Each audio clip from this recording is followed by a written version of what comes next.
अस्सलामु अलैकुम वरहमतुल्लाहि वबरकातुहू। ये खाना काबा का जो ग़िलाफ़ तैयार होता है, ये वो वाली जगह है जहाँ पे अब हम इस टाइम मौजूद हैं। ये देखें, ये मशीनरी है जहाँ जिससे ये खाना काबा का ग़िलाफ़ तैयार होता है। और ये वो जगह है, मैं आपको दिखाऊं।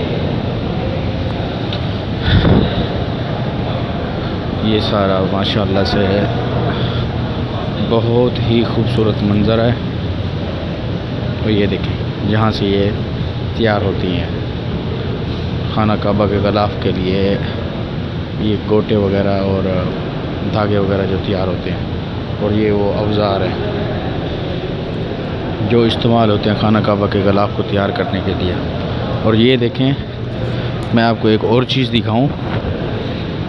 ये माशाल्लाह ये तैयार हो रहा है, ये सोने के तारों से, ये देखें माशाल्लाह से। और ये लोग बैठे हुए हैं, ये खाना काबा का ग़िलाफ़ तैयार कर रहे हैं माशाल्लाह। बहुत ही खूबसूरत मंज़र है और देख के दिल बहुत खुश हो रहा है।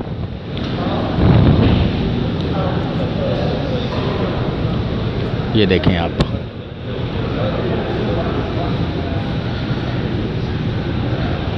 ज़बरदस्त।